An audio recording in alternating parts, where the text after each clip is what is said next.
Hello everyone. तो आज की वीडियो में हम कवर करने जा रहे हैं object and evidentiary value of statement to the police.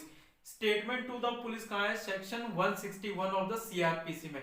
उसमें मेंशन है इन the course of examination the police will get a statement.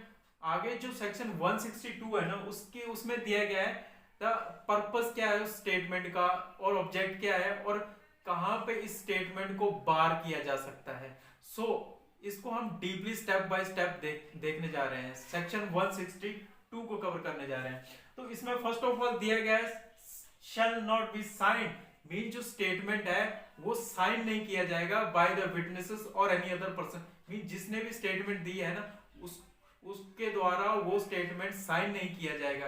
Last में उसका मेन पर्पस क्या है साइन ना करवाने का? इसका मेन पर्पस ये है कि इसके थ्रू जो फियर है ना, fear to bound the same statement at the time of trial, उसको खत्म करने के लिए। मींस जो स्टेटमेंट दे रहा है ना, उसके माइंड में फियर खत्म, उस डर खत्म करने के लिए कि उसको वो बाउंड नहीं है, उस स्टेटमेंट के थ्रू वो बाउंड नहीं है कि वो सेम स्टेटमेंट ट्रायल में दे। उस फियर को खत्म करने के लिए ये स्टेटमेंट को जो शैल नॉट साइन का प्रोविजन दिया गया है। ये हम स्टेटमेंट है ना, इसका ये जरूरी नहीं है कि इन्वेस्टिगेटिंग ऑफिसर ही स्टेटमेंट लिखेगा। Means investigating officer some time change हो सकता है। जो स्टेटमेंट है ना, वो कोई भी ऑफिसर लिख सकता है, किसी भी पुलिस ऑफिसर के द्वारा लिखी जा सकती है। तो स्टेटमेंट जो 162 का मेन प्रोविजन कहता है, तो स्टेटमेंट लिखी जाएगी इन the course of investigation. In the course of investigation section 161 में है इन the course of examination, but 162 में है इन the course of investigation.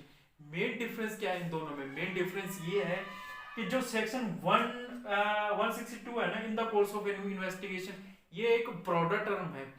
Broader term means इसमें सेक्शन 161 तो इंक्लूड होता ही है, इसमें any other statement means any other statement during the investigation जो होगा ना, वो भी कवर हो जाएगा। मींस इसमें 161 सीआरपीसी कवर हो जाएगा, या फिर कोई भी स्टेटमेंट लेती है police otherwise then 161 in the course of investigation, तो ये भी कवर हो जाएगा। मींस ये एक ब्रॉडर, एक वाइडर टर्म है मोर देन द सेक्शन 161 से। तो इसमें क्या है, इन द कोर्स ऑफ इन्वेस्टिगेशन दिया गया है। दैट मींस कि क्वेश्चन ये राइज होता है कि इसमें क्या 162 में एफआईआर इंक्लूड होगा? 162 में एफआईआर इंक्लूड हो सकता है? इसका आंसर ये होगा कि इसमें एफआईआर इंक्लूड नहीं होगा, इसमें एफआईआर कवर्ड ही नहीं होगा, क्योंकि एफआईआर एक फर्स्ट इंफॉर्मेशन है। और जो 162 का जो स्टेटमेंट है ना, ये आफ्टर एफआईआर जो इन्वेस्टिगेशन स्टार्ट होता है ना, तो उसका प्रोसीजर है। उसकी जो स्टेटमेंट जब इन्वेस्टिगेशन स्टार्ट होगी, उसके दौरान जो स्टेटमेंट लिखी जाएगी वो कवर होगी 162 में। अदरवाइज कोई स्टेटमेंट कवर, अदरवाइज एफआईआर या फिर इससे पहले की कोई स्टेटमेंट कवर नहीं होगी। तो इसका ये main provision in the course of investigation में इसका कवर हो जाएगा।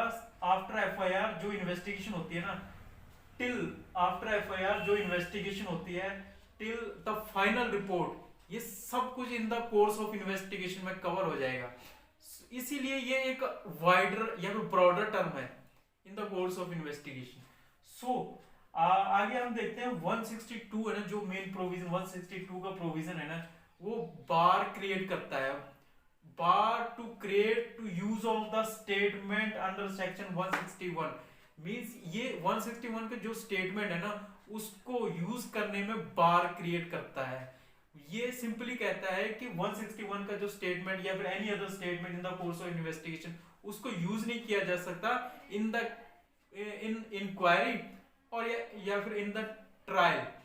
बट इसमें एक्सेप्शन भी दी गई है। एक्सेप्शन मींस उसको कब यूज किया जा सकता है, इसमें प्रोवाइजो में देखेंगे। जो 162 का वन प्रोवाइजो देखेंगे, उसमें दिया गया है कि जो यूज ऑफ स्टेटमेंट है ना, इस स्टेटमेंट को यूज किया जा सकता है। कब किया जा सकता है? अक्यूज के द्वारा किया जा, अक्यूज कर सकता है इसको स्टेटमेंट 161 की, या फिर एनी अदर स्टेटमेंट कौन कर सकता है यूज? अक्यूज कर सकता है, या फिर प्रोसिक्यूशन प्रोसिक्यूशन कब करेगा? With the permission of court, otherwise prosecution use नहीं कर सकता। 161 या फिर एनी अदर स्टेटमेंट को प्रोसिक्यूशन यूज नहीं कर सकता। तब कर सकता है with the permission of the court. Accused कर सकता है, अक्यूज ऑलवेज कर सकता है। जो यूज ऑफ स्टेटमेंट है ना, अक्यूज कर सकता है, प्रोसिक्यूशन कर सकता है, बट इसका यूज क्या होगा? इसका मेन यूज होगा for the contradiction, for the purpose of contradiction. Contradiction का जो मैनर है ना, section 145 of the evidence act में कॉन्ट्राडिक्शन का मैनर। कॉन्ट्राडिक्शन मीन्स क्या होता है? Contradiction means first of all जो विटनेसेस है ना, विटनेस ने कुछ और कह दिया, ट्रायल के दौरान वो कुछ और कह रहा है, तो स्टेटमेंट क्या होगी? कॉन्ट्राडिक्ट होगी ना। इस कॉन्ट्राडिक्ट को for the purpose of contradiction के लिए स्टेटमेंट यूज की जा सकती है। वो कब की जा सकती है? 145 में जो मैनर दिया गया है उसमें की जा सकती है। For the purpose of contradiction जो ये स्टेटमेंट है इसको यूज की जा सकती है। तो और किसके लिए यूज की जा सकती है? For the re examination. Contradiction में यूज की जा सकती है स्टेटमेंट को। कौन सी स्टेटमेंट? 161 या फिर एनी अदर स्टेटमेंट जो इन द कोर्स ऑफ इन्वेस्टिगेशन है। बट इसको कॉन्ट्राडिक्शन के अलावा री एग्जामिनेशन में की जा सकती है इस स्टेटमेंट को यूज। री एग्जामिनेशन में ये कंडीशन है कि इसका जो यूज है ना, only for the purpose, only matter refer to in cross explaining, only explaining the matter referred in cross examination. Cross examination में कोई भी मैटर है ना, उसको एक्सप्लेन करने के लिए 162 में जो स्टेटमेंट है ना, इसको यूज किया जा सकता है, अदरवाइज इसको यूज नहीं किया जा सकता। अदरवाइज जो 162 का प्रोविजन कहता है ये बार करता है स्टेटमेंट को यूज करने से, 161 की स्टेटमेंट या फिर any other statement in the course of investigation. But जो प्रोवाइजो है ना, प्रोवाइजो कहता है कि कॉन्ट्राडिक्शन हो सकती है, उन स्टेटमेंट के बेस पे कॉन्ट्राडिक्शन हो सकती है या फिर री एग्जामिनेशन हो सकता है। Matter referred in cross only explaining the matter referred in cross examination. So ये एक मेन प्रोविजन था 162 के प्रोविजन में। Investigation means investigation only chapter 12 of the CRPC covered होता है। इट मींस 162 में कंप्लेंट प्रोसीडिंग कवर्ड नहीं होता, इसमें कवर्ड होता है only chapter 12 of the investigation. That is simple. इसमें आगे 162 में क्या अप्लाई नहीं होगा? 162 में अप्लाई नहीं होगा section 27 of Indian evidence act. ये डील्स करता है डिस्कवरी स्टेटमेंट या फिर dying declaration 32 Indian evidence act या फिर डाइंग डिक्लेरेशन। इसमें भी सेक्शन 162 का जो प्रोविजन है ना वो अप्लाई नहीं होगा। मींस डिस्कवरी स्टेटमेंट या फिर डाइंग डिक्लेरेशन पे, इन दोनों पे 162 का जो बार है ना वो अप्लाई नहीं होगा, मेन प्रोविजन अप्लाई नहीं होगा।